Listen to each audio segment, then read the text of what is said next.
네, 오늘 예배란 무엇인가 5번째 시간입니다.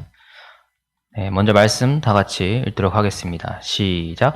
하나님은 영이시니 예배하는 자가 영과 진리로 예배할지니라. 아멘. 네, 저희가 지난 시간까지 예배에 대해서 기독교 안에서 우리 개신교가 어떻게 받아들여야 되고 생각을 해야 되느냐라는 부분으로 한번 이야기를 나눠봤습니다.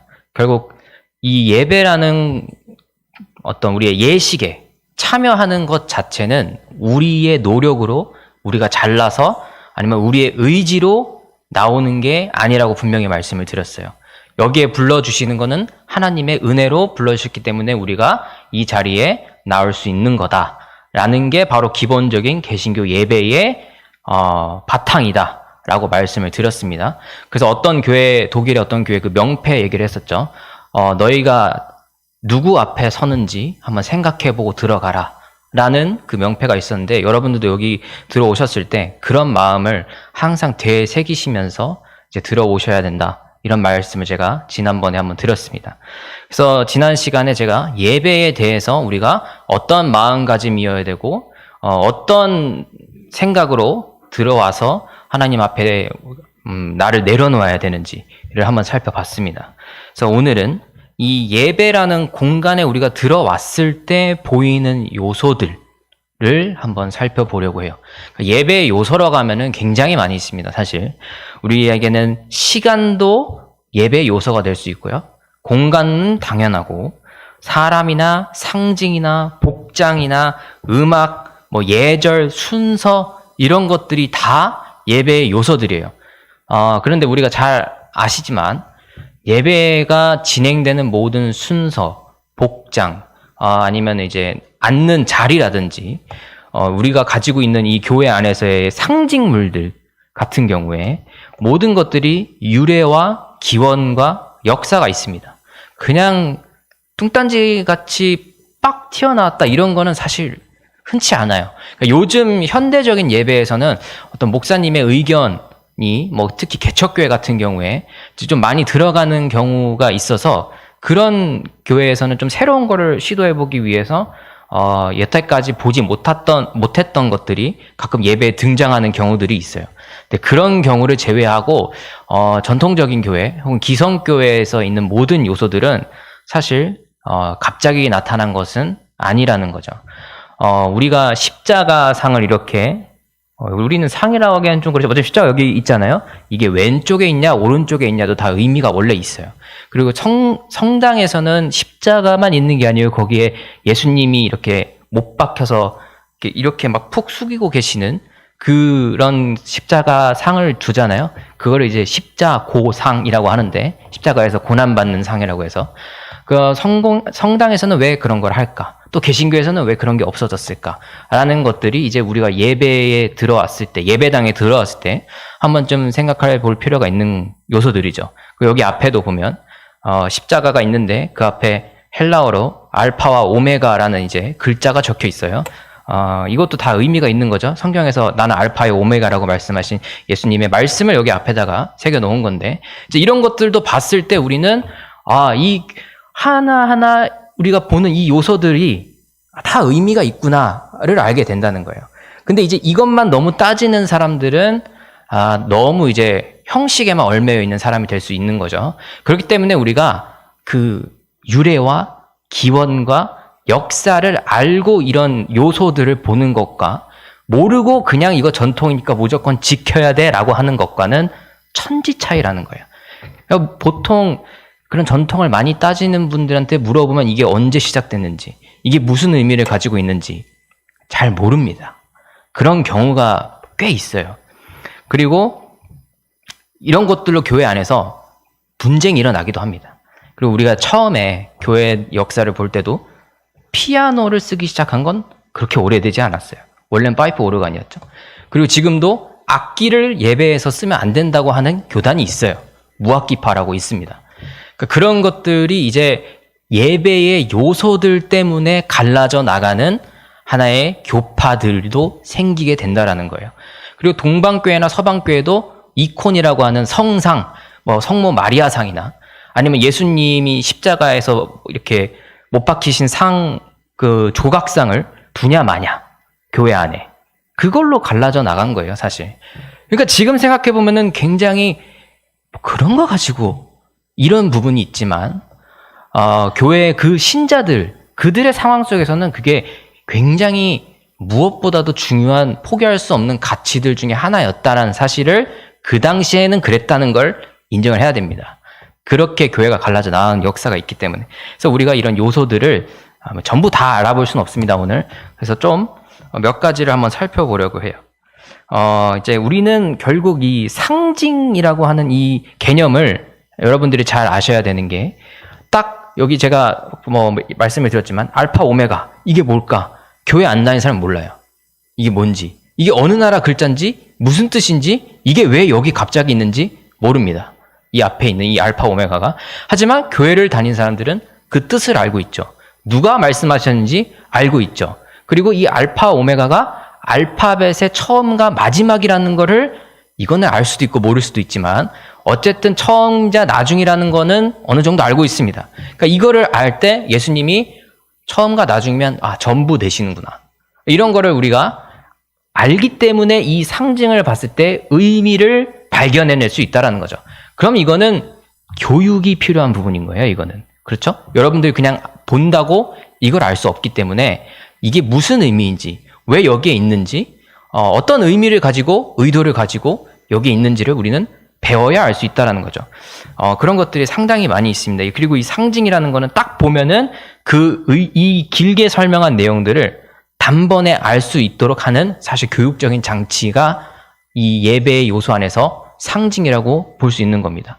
그래서 우리들이 한번 차근차근 한번 몇 가지 정도만 대표적으로 한번 볼 텐데요. 먼저 성찬에 대해서 한번 제가 설명을 드렸지만, 성찬에 있는 상징의 요소들, 왜냐하면 이 성찬은 원래 원칙적으로는 매주 하는 게 원칙이었어요. 이제 점점 이렇게 횟수가 줄여나가게 됐지만, 그래서 한 달에 한 번 하는 교회도 있고, 아니면 성탄절이나 부활절에만, 절기에만 하는 교회가 있고, 성당 같은 경우는 매주 하고, 성공회도 매주 합니다. 뭐 그런 경우들이 다르게 있는데요. 이 성찬이라고 하는 것에서 제가 처음에 말씀을 드렸을 때는, 가톨릭은 성찬을 희생제사로서 그거를 재현하는 거다라고 말씀을 드렸어요. 그렇게 받아들인다고. 하지만 개신교는 그렇게 받아들이지 않는다. 구약의 제사는 이미 끝났기 때문에 그거를 재현할 필요가 없다라고 말씀을 드렸어요. 그래서 그리스도의 고난을 기억하고 그리스도를 다시 생각해보는 개념으로서 성찬을 받아들인다고 말씀을 드렸어요. 근데 이제 저희는 역사를 이렇게 쭉 살펴보다 보니까 결국 가톨릭의 얘기를 안 할 수가 없습니다. 그래서 처음에 8세기경에, 지금부터 한 1200년 전이죠. 이 시기에 콘스탄티노플, 지금의 터키 이스탄불의 총 대주교였던 게르마누스 1세라는 사람이 쓴 글이 있어요. 거기서 어떻게 얘기하냐면, 빵을 먼저 집례자가 들고 포크가 있었는데 이걸로 십자가를 그어서 빵을 찢었다고 그래요.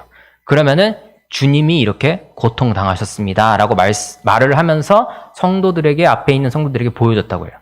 그러니까 이런 모습들을 딱 보면, 예수님께서 이렇게 죽으셨구나, 이렇게 피를 흘리셨구나, 그리고 그것을 우리에게 먹으라고 하시는구나, 또 기억을 해야 되는구나 라는 것들을 구약의 제사 형식으로서 앞에 있는 집례자가 제물을 배를 가르듯이 빵을 가르고 피를 쏟아내듯이 잔을 이렇게 나누고 하는 것들을 보여줬다라는 거죠. 근데 이런 부분들이 이제 예전에 있었던 그 가톨릭의 모습인데, 여기서 나오는 글에는 사제가 옷도 진홍색을 입었다고 해요. 성찬식을 드릴 때.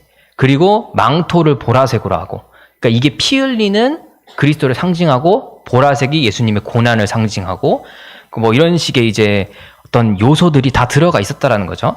그래서 제가 이렇게 준비했는데, 이거는 그 명동 성당에서 옛날에 지금 교황이 왔을 때 미사를 드릴 때, 성찬식을 할 때 사진이에요. 이게 옛날 영상이어가지고 좀 이제 화질이 안 좋은데, 보시면은 여기 이게 포도주 잔입니다. 그리고 이거는 이제 대표적으로 드는 거고, 여기 제대라고 해요. 제대. 이게 제물을 놔두는 대다. 이렇게 해서 하얀색 포를 이렇게 덮어놨죠. 그러니까 이런 것들이 다 이제 의미가 있는 거예요. 제가 그냥 한번 들어보세요.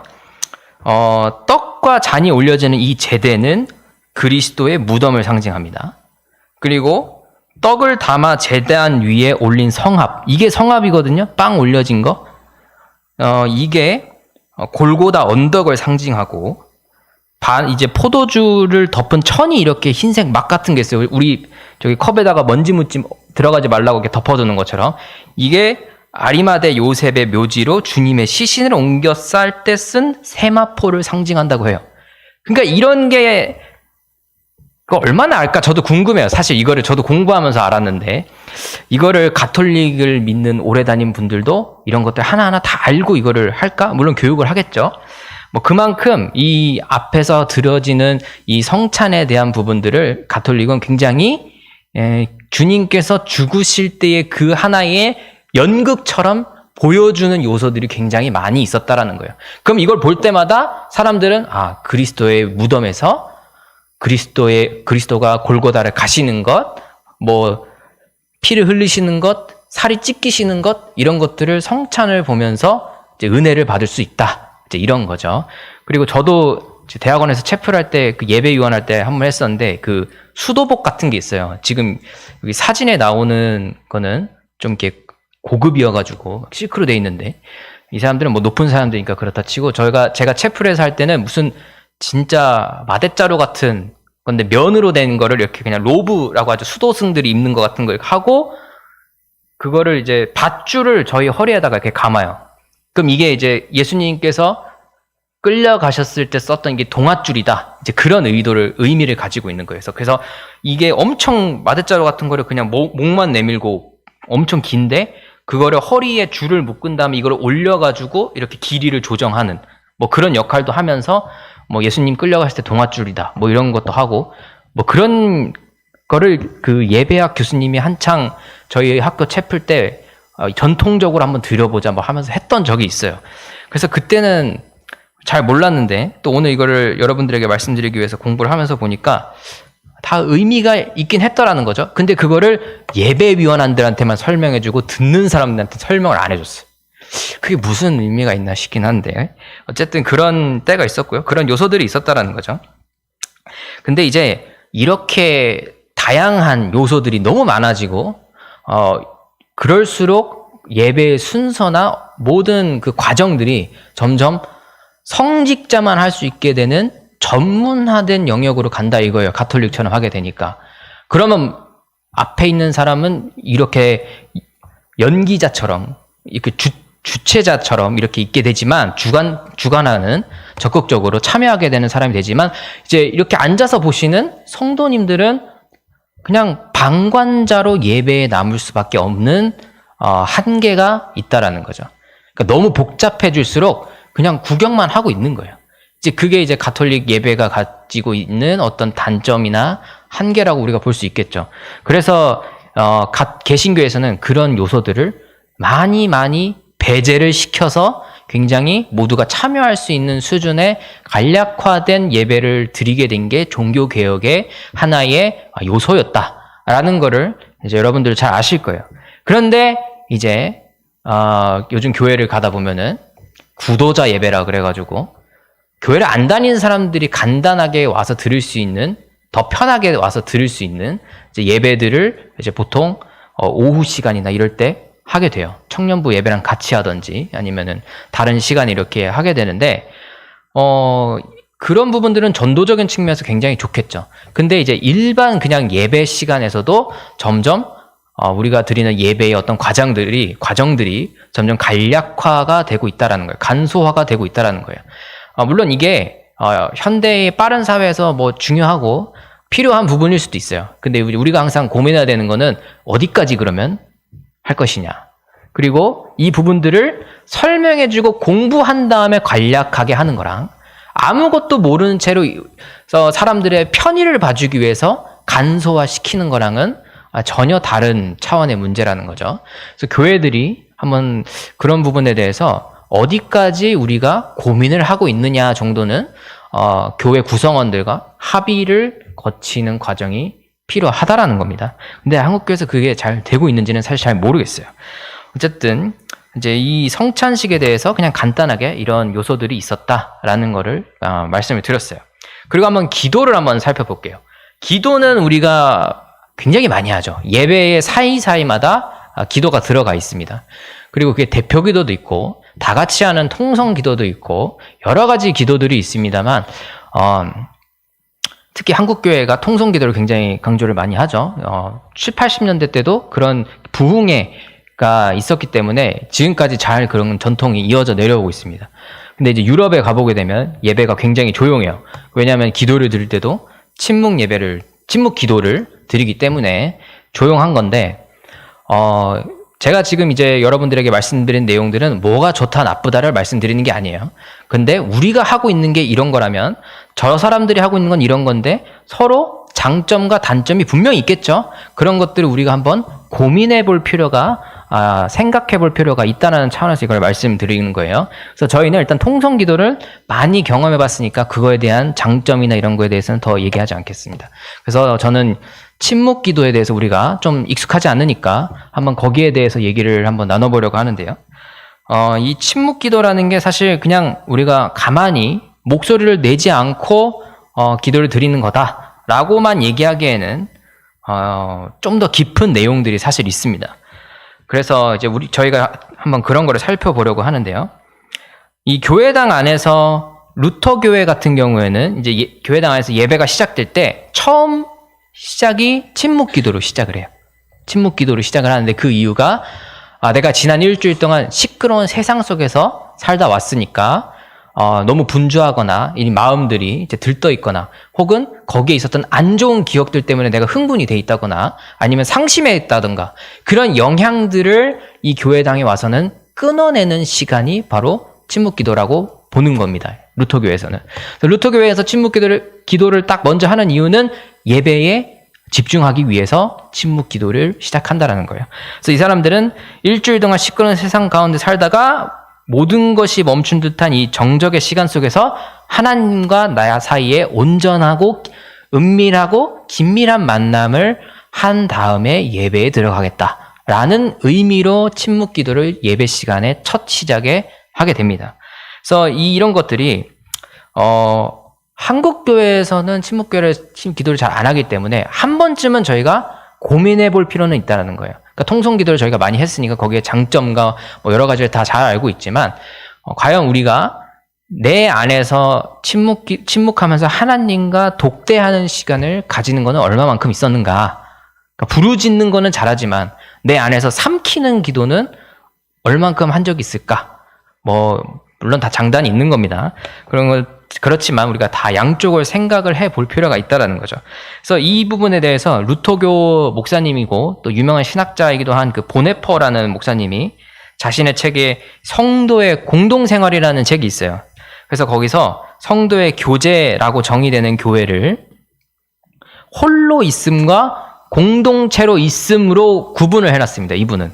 그냥 이거는 어떻게 보면 모순되는 개념이죠. 홀로 있음과 공동체로 있음이 교회다라고 보는 거예요. 우리는 교회하면 그냥 다 공동체인 것 같지만 그 안에는 나 홀로 있는 부분도 있어야 되고 공동체로 있는 부분도 동시에 가지고 있어야 된다라고 이야기를 하고 있는 겁니다. 그래서 이 부분을 한번 제가 발췌를 해가지고 그냥 읽어드릴게요. 그냥 들으시면 돼요. 홀로 있을 수 없는 사람이라면 교회 공동체가 주의해야 합니다. 이런 사람은 자기 자신과 공동체에 해를 끼칠 뿐입니다. 여러분은 홀로 있어야 합니다. 그러나 성도의 교제, 곧 교회 안에 있는 사람은 홀로 있는 것을 또한 경계해야 합니다. 여러분은 교회 공동체로 부름받았습니다. 그 부름은 여러분 개인에게만 해당되는 것이 아닙니다. 홀로 있음은 여러분에게 불행만 초래할 것입니다. 내가 죽을 상황에 있더라도 나는 홀로 있는 것이 아니면 내가 고난당할 때 교회 공동체도 함께 고난을 당하는 것입니다.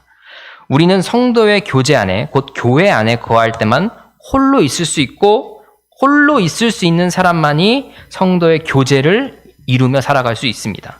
그러니까 이 둘은 결코 분리될 수 없고 오직 성도의 교제 안에서 우리는 진정으로 홀로 있는 법을 배우고 홀로 있음을 통해서만 진정으로 성도의 교제 속에 거하는 법을 배울 수 있습니다. 물론 어렵습니다, 말이.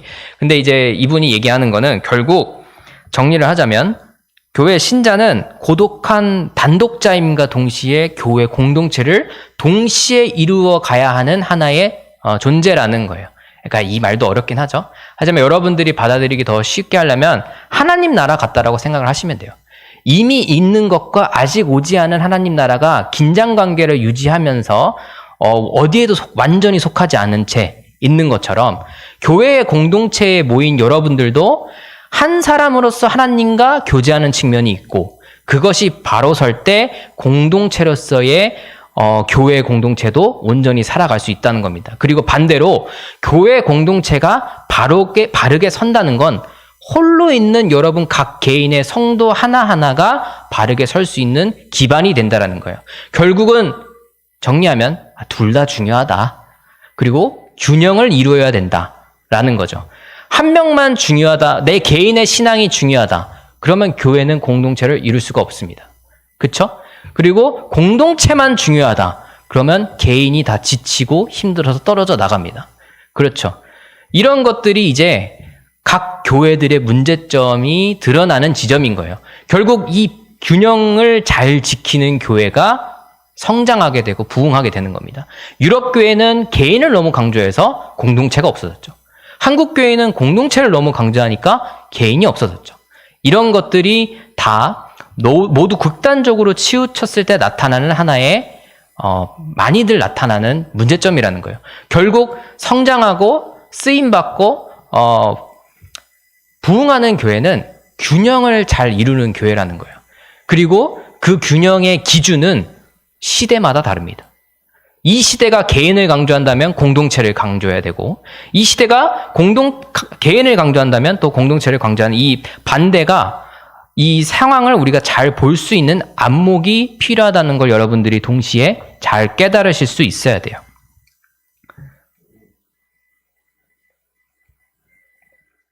어디서 나는 소리일까 이게?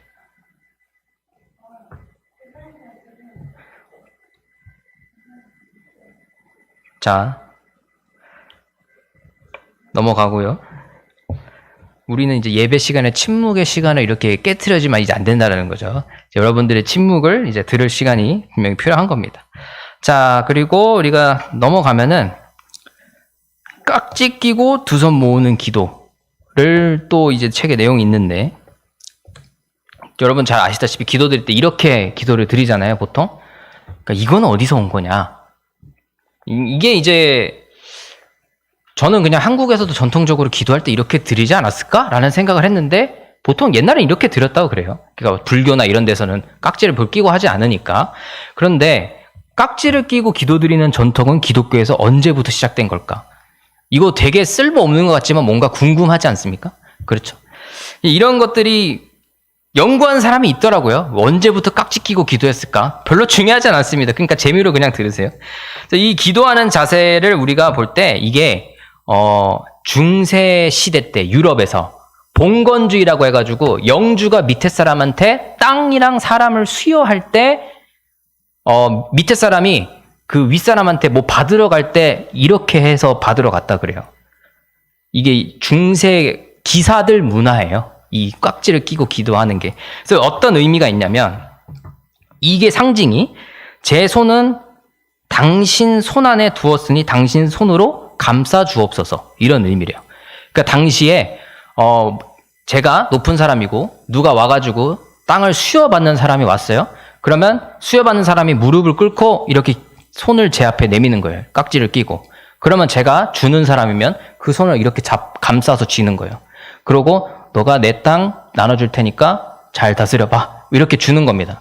그러니까 이 의미가 연결이 돼서 확장이 돼서 기독교에 기도하는 모습으로까지 오게 됐는데 제 손을 당신 손 안에 두었으니 당신 손으로 감싸 주옵소서 이 의미를 통해서 땅을 준 영주에 대한 충성을 표시하는 그 의미가 있다고 해요.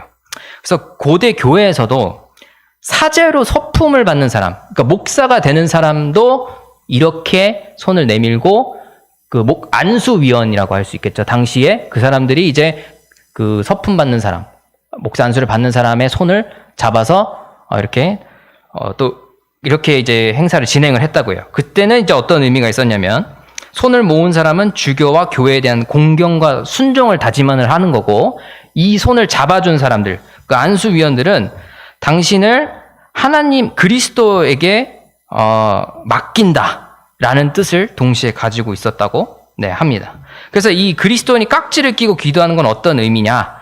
내 손을 살아가신 그리스도의 손 안에 맡기겠다라는 거고, 주님께서 이 손을 감싸 주시면서 나를 지켜주실 거다라는 의미를 동시에 가지고 있다라는 거예요. 그러니까 이거는 나 혼자 이렇게 하는 게 의미가 있는 게 아니고 누군가 내 손을 이렇게 감싸 쥐는 것까지가 한 세트라는 거예요. 이 의미가. 이렇게 보면은 우리가 기도할 때 자연스럽게 이 가는 게 이 의미를 알고 나면은 예수님께서 내 손을 또 감싸 쥐면서 나를 위해서 또 함께 기도해 주고 계시는구나 까지 확장이 될 수 있다라는 거죠. 그런 기도를 하게 되면 사실 더 그리스도와의 관계가 좀 더 친밀하고 개인적으로 이제 다가올 수 있지 않을까라는 생각이 드네요. 근데 이런 걸 알려준 사람이 여태까지 저도 이거 하면 처음 알았어요. 그러니까 이걸 알고 하는 거랑 모르고 하는 거랑 기도의 자세부터 마음가짐부터가 달라질 수 있다라는 거죠. 그러니까 이게 우리가 좀 더 이 요소들을 너무 그렇게 깊거나 중요한 부분은 아니라고 얘기할 수 있을지 모르겠지만 한 번쯤 생각해 볼 필요가 있다라는 거죠. 그리고 이제 마지막으로, 마지막은 아니네요. 빨리 해야겠는데? 클러지 셔츠라고 이렇게 하나 있는데, 클러지 셔츠라고. 여러분, 이 셔츠를 보신 적 있으세요? 지나가다가? 그러면 이제 보통 이제 신부님이구나, 이렇게 생각을 하게 돼요. 근데 이 클러지 셔츠, 혹은 로만카라라고 그러는데, 클러지 셔츠는 이제 성직자들의 셔츠라는 거고, 로만카라는 로마 가톨릭의 카라다 이런 뜻이겠죠? 근데 이거는 여러분들 제 주변에도 제 동기나 이런 사람들이나 아니면은 거기 교회 목사님들 가운데도 이 옷을 입고 이제 설교를 하신다거나 그런 분들 가끔은 아니고 종종 계세요. 특히 감리교 쪽에 조금 많이 계시고. 그런데 제 동기도 한번 한 소리 들었던 게 이거 입고 설교하러 갔더니 사역자인데 분명히 장로님한테 한 소리 들었다고 그런 얘기를 한 적이 있었어요. 근데 그런 얘기 종종 듣습니다. 그리고 지하철 타다가 누가 만나면은 혹시 성당 신부님이시냐고, 어느 성당이시냐고 그러는데 저 개신교라고 하니까 가톨릭 그 신자인데도 신자인 분이 신부님도 아닌데 이거 목사님이 왜 입고 다니냐 이렇게 얘기를 들은 적도 있다고 그래요. 제 동기가 이 옷을 좋아하는 친구가 하나 있는데 근데 여러분들은 어떻게 생각하실지 모르겠지만 사실 이거는 가톨릭 옷이 아닙니다. 기원은 원래 스코틀랜드 장로교에서 시작된 옷이에요. 그래서 옛날에 이분이 처음 입으신 거예요. 스코틀랜드 장로교의 그 19세기 정도, 1800년도에 처음 입으신 분인데 이 카라를 입기 전에는 당시에 목사님들이 어떤 옷을 입었냐면 이렇게 입었어요. 이건 이제 존 웨슬리라고 하는 성공의 목사님 이제 옷인데 이렇게 카라가 이렇게 목을 감싸고 있는데 두 줄 리본처럼 이렇게 돼 있잖아요. 이것도 목에다 이렇게 묶는 거예요. 이게 넥타이의 기원이 됩니다. 그래서 당시에 공직자들이 옷을 이렇게 입었는데 색깔이 들어가 있었어요. 근데 성직자들은 흰색으로 하자 해가지고 이 카라를 쓰게 됐는데 이게 너무 번거로우니까 이걸로 바꾸게 된 겁니다. 그러니까 이거는 설교할 때만 이렇게 입고 평상시에는 이렇게 입지 않았어요. 근데 이분이 이 옷을 개발한 이유는 우리가 동네 돌아다닐 때도 나를 딱 보면 목사님인 줄 알고 기도를 부탁하거나 그 당시에는 이제 기독교가 보편적인 종교였으니까 보고 아픈 사람이든 누구든 나를 보면은 기도를 부탁할 수 있게 표시가 나도록 하자. 그러니까 이거는 교회에서 설교할 때도 입어도 되는 옷이지만 밖에 나갈 때 외출복용으로 목적이 더 큰 옷이었던 거예요. 근데 이제 그게 가톨릭에서도 보니까 너무 마음에 든 거예요. 그래서 1960년대 제2차 바티칸 공회라고 하는 그 회의가 열릴 때가 돼서야 가톨릭에서는 이거 우리가 입자라고 된 거예요. 그러니까 150년을 먼저 기독교가 개신교가 입고 있었어요. 그러다가 그 뒤에 1960년대 가서 이제 가톨릭이 우리도 이거 입자 해가지고 된 건데 지금은 상황이 역전돼가지고 사람들이 이거를 신부님들만 입는 옷이 아닌가? 라고 이제 오해를 하게 되는 거죠. 그래서 이 부분도 여러분들이 이제 아시니까 그런 오해를 할 이유가 없다라는 거를 이제 분명히 아시게 됐을 거예요. 그래서 요것도 성결교에서는 많이 안 보이는데 성공회나 감리교 쪽이나 기장이나 이런 데서는 좀 많이 입으시는 것 같아요. 그래서 이거 본다고 하더라도 여러분들이 뭐 가톨릭이랑 그렇게 연관 지으실 이유가 전혀 없다라는 겁니다. 그래서 다음으로는 교회력이라는 게 있어요. 교회력이 이제 여러분들 잘 아시다시피 뭐 대림절부터 시작해서 성탄절, 뭐 부활절, 뭐 쭉쭉쭉쭉 나가고 지난주에는 뭐고 맥추감사절 뭐 이렇게 있었는데, 근데 그 맥추감사절도 뭐 유럽에서는 안 지키거든요, 사실. 근데 이제 다 그것도 성경적인 근거는 다 있어요. 뭐 77절, 오순절이랑 뭐 관련이 있다. 그리고 뭐 부활절도 유대절기랑 다 이런 걸 맞춰져 있어요. 이게 유대교 절기랑 기독교 절기랑 매칭을 시켜놓은 게, 이렇게 연결을 시켜놓은 게 되게 많습니다. 그래서 부활절 같은 경우도 그 6월절에 맞춰야 된다, 만다, 뭐 이런 얘기가 초창기 있었습니다. 그 얘기를 이제 드리려고 하는데요.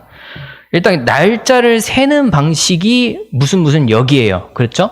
교회력은 교회가 세는 날짜라는 거죠. 달력이란 얘기죠. 그런데 우리가 달력을 딱 볼 때 저희들이 처음 생각하는 거는 양력이냐 음력이냐 이런 게 있을 거예요. 그럼 태양으로 기준으로 하냐 달을 기준으로 하냐. 근데 크게 보기에 일단 그게 있고, 그 안에서 누구의 탄생을 기준점으로 영년을 잡을 거냐, 이게 있는 거죠. 그러니까 365일은 똑같아요, 1년에. 근데 음력은 360일이겠죠. 30일까지밖에 없으니까. 근데 이제 그러다가 윤년이 붙는 경우도 있고, 양력도 이게 정확히 365일이 1년이 아니기 때문에 더 붙는 게 있죠. 근데 그 안에서 올해가 몇 년입니까? 2024년. 이거는 예수님 탄생 중심으로 한 거죠. 양력인데도. 근데 이 안에 우리가 불기로 하면 몇 년, 단기로 하면 몇 년, 이런 게 있죠. 근데 지금 우리가 일본 같은 경우는 왕이 몇 년도에 즉위했냐에 따라서 뭐 쇼와 몇 년, 뭐 이런 거 다 들어본 적 있으실 거예요. 연세 있으신 분들 뭐 그런 것들을 쓰는데, 기독교가 서기 몇 년이다 한 거, 예수님 태어나신 걸 기준으로 했지만, 제가 아까 방금 전에 좀 짧게 말씀드린 것처럼 이 양력, 서양에서 가져온 이 양력들 안에서 날짜를 세는 방법은 크게 두 가지가 있었습니다. 처음에 썼던 게 율리우스력이라고 로마 시대 때 만든 게 있었어요. 그러고 1600년 정도 지나가지고 그레고리력이라는 게 만들어지는데, 우리는 지금도 1600년대에 쓰인 달력을 그대로 쓰고 있습니다. 그레고리력이라고 해가지고 그걸 쓰고 있는데, 그걸 조금 이제 개량은 했어요. 워낙 옛날에 만든 거다 보니까 오차가 좀 있어가지고. 근데 이제 교회력이라고 하는 거는 이 그레고리력을 쓰면서도, 그전엔 율리우스력을 썼지만, 언제부터가 가장 중요한 처음 만들어진 교회력일까요? 교회 절기들 중에서 가장 처음 만들어진 절기가 개신교에서, 아니 기독교에서, 유대교는 원래 있었으니까 기독교에서 가장 처음 만들어진 절기는 뭘까요? 부활절이죠. 성탄절이라고 아시는 분들도 있을 수 있지만 성탄절은 중요하지 않았어요. 초대교회에서. 이건 제가 전에 한번 말씀드린 것 같아요. 왜 중요하지 않았냐? 여러분 사복음서만 보더라도 예수님의 탄생을 다루는 복음서는 누가복음 말고는 없습니다. 어린 시절을 다룬 것. 거기 누가복음밖에 나오지 않아요. 그러면 마태, 마가, 요한은 예수님 태어난 게 그렇게 중요한 게 아니었다라는 거예요. 초대교회의 관심도 이와 똑같죠. 예수님이 태어나신 게 중요하지 않아요. 내가 예수님 봤으니까. 이 사람들한테 중요한 건 왜 예수님이 그리스도가 되었느냐. 부활하셨으니까 그리스도이신 거예요. 그게 증명되는 사건인 거예요. 그러니까 기독교에서 가장 중요하게 첫 번째로 지켰던 절기는 부활절이었다라는 거죠. 그래서 이 부활절을 몇 월 며칠로 지킬 거냐. 이거 가지고 이제 초반에 대판 싸우게 되는 계기가 되는 거예요.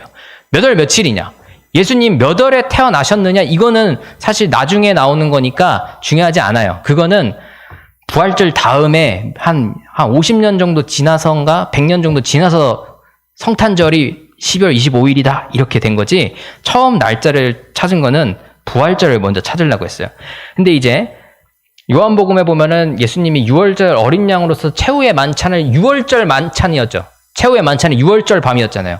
그러니까 예수님 부활하신 거는 6월절 3일 뒤다. 이렇게 되는 거예요. 그러면은 6월절은 그게 니산원이라고 하는데 14일이 6월절입니다. 근데 그게 우리로 치면은 음력 3월이에요. 음력 3월이니까 그 유대교 달력에서는 1월이지만 우리로 치면은 3월 달쯤 되는 거예요. 그래서 이 사람들이 이제 음력 3월 14일, 거기는 28일이 한 달이어가지고 14일에 6월절인데 이때 3일 지나서 예수님 부활하시잖아요. 근데 우리는 그걸 일요일이라고 이렇게 분명히 하지만 이 사람들 기준으로 이 사람들 기준으로 유대교의 사람들 기준으로 그 유대교 달력대로 하면은 이게 음력이기 때문에 꼭 일요일이 부활절이 안 될 수가 있어요. 날짜가 계속 바뀌는 거예요. 요일이 바뀌어요. 근데 우리는 지금 부활절 어떻게 합니까? 4월 몇째 주? 이렇게 일요일 딱 정해놨잖아요. 그러면 부활절을 우리는 지키는 거를 일요일만 부활절이다라고 얘기를 하는 거예요. 근데 예수님이 그때 2000년 전 일요일이 지금 일요일이랑 같을까요? 다르죠. 그럼 원래는 일요일이 절대 될 수가 없어요. 근데 당시에 어떤 그 얘기가 있었냐면 전승 중에 고대 전승에서 예수님이 춘분날 돌아가시고 3일 그 다음 일요일에 부활하셨다. 이런 전승이 또 있었어요. 유대교 전승, 유대교 그 명절 기준 말고 전승 자체가 그날이 6월절인 게 운 좋게 딱 춘분날이었다. 이렇게 해가지고 계산을 했던 게 있어요. 그래서 이게 유대교 기준으로 한다고 한 교회가 있었고 이거를 춘분 기준으로 해가지고 하자는 교회가 있었고 이랬단 말이에요. 근데 춘분도 이것도 결국 음력이기 때문에 달라진다는 거예요. 날짜가. 그러면 이제 춘분파냐 유대교파냐 이렇게 나뉘는 거예요. 기독교 안에서. 춘분파 서방교회 로마 쪽 그리고 유대교파가 동방교회 이렇게 싸우게 됐어요. 그 지역적으로. 그러다 보니까 이게 문제가 생겨가지고 제가 자주 얘기하는 니케아 공의회라고 하는 처음 공의회, 로마가 제국이 기독교를 처음 인정하고 나서부터 첫 시작된 그 공의회에서 야 이거 자꾸 이거 가지고 쓸데없이 싸우는데 정해놓자 라고 해가지고 그 아타나시우스라고 하는 유명한 사람한테 이 사람이 천문학을 잘한다는 얘기를 듣고 황제가 부탁을 해요. 야 너가 좀 정해줘 라고 해가지고 춘분날 다음 첫 일요일로 정해지게 돼요. 그게 이제 그 당시에 부활절이 되는데 그렇다고 이거를 이렇게 하자고 해놓고 그 사람들이 한풀 꺾였을까요? 또 그렇지도 않아요. 어떻게 예수님 태어난 건데 이렇게 그냥 중간에서 후두룩 짭짭 이렇게 만나는 것처럼 그냥 정해가지고 하는 게 말이 되냐 이런 얘기를 하게 되는 거죠. 무조건 춘분 다음이야 아니면 무조건 유대교 절기 지켜 이렇게 싸우는 사람들이 나오게 마련이라는 거죠. 근데 이제 그게 이제 정리가 되려고 하는 게 150년 지나서 한 500년까지 530년까지 150년 동안 싸우다가 서로 그래 그러면은 이 날짜로 정하자 해가지고 춘분날 다음 그 일요일이 됐어요. 근데 여기까지 되면 너무 좋아요. 근데 제가 말씀드렸잖아요. 이게 500년에 이렇게 정해진 거예요. 근데 1000년 뒤에 달력이 그레고리력으로 바뀌는 거예요. 이게 또 그러면 오차가 생기잖아요. 날짜가. 그러니까 이제 지금의 동방교회는 옛날 달력 기준으로 4월 그때 부활절 이렇게 지키자 해서 그 사람들은 부활절이 5월달에 가요. 5월달로 넘어가는 경우가 있어요. 근데 서방교회는 그래 그때 교황이 만든 거잖아요. 서방교회니까. 그러니까 그냥 교황이 얘기했던 대로 그레고리력 따라가. 그래서 날짜가 바뀌게 되는 거예요. 근데 또 이제 그 당시에 이게 1580년대인데 그럼 개신교는 어떻게 해야 될까요? 그 당시에 종교개혁이 일어났어요. 개신교가 막 생겨나서 개신교 나라들이 있어요. 근데 달력을 그 전까지 율리우스력이라는 하는 거는 뭐 로마 시대 때 만든 거니까 다 지켰어요. 근데 이번에 바뀌었다는데 그 바뀐 달력을 가톨릭 교황이 만들었대요. 그러면은 개신교 사람들이 이 달력 따르고 싶을까요? 안 따르고 싶어 하는 거예요. 또 이거 가지고 이제 또 주구장창 쌓아가지고 뭐 네덜란드 갔을 때는 부활절이 언제였는데 어디 뭐 이탈리아 갔더니 성당에서는 부활절을 연말 지키고 있고 서로 다 달라 이게. 그러니까 이게 날짜라고 하는 것도 결국 우리의 전통이 이제 정리가 된 게 얼마가 되지 않아요. 이게 교회들이 다 똑같이 지키는 게. 동방교회는 아직도 율리우스력이라고 하는 2000년 전 날짜 가지고 지금도 지키고 있어요. 그게 지금도 다르다는 거예요. 이게 날짜 가지고 그게 뭐가 그렇게 중요해 뭐 이렇게 하면서 싸울 수도 있지만 다 이게 서로 간에 다양한 이해들이 들어가 있다라는 거죠. 그래서 뭐 그거 가지고 뭐 어차피 그날 예수님 안 돌아가셨고 어차피 그날 예수님 부활 안 하셨어요. 그 2000년 전 그날이 일요일이었는데 지금 일요일이랑 같은 날짜냐? 모른다는 거예요. 결국 중요한 건 우리한테 뭐냐? 부활절이라고 하는 날에 그리스도께서 어떻게 죽으셨고 어떻게 부활하셨고 그게 우리에게 어떤 의미가 있는지를 기념하면 되는 겁니다. 사실. 그렇기 때문에 우리는 크게 그래 뭐 갑자기 교단에서 뭐 이날 지켜야지 하면 아마 잘 따라들 가실 것 같아요. 제가 봤을 때 한국 교회는. 근데 이게 중요한 부분도 지켜지는 교회들도 있었다라는 거죠.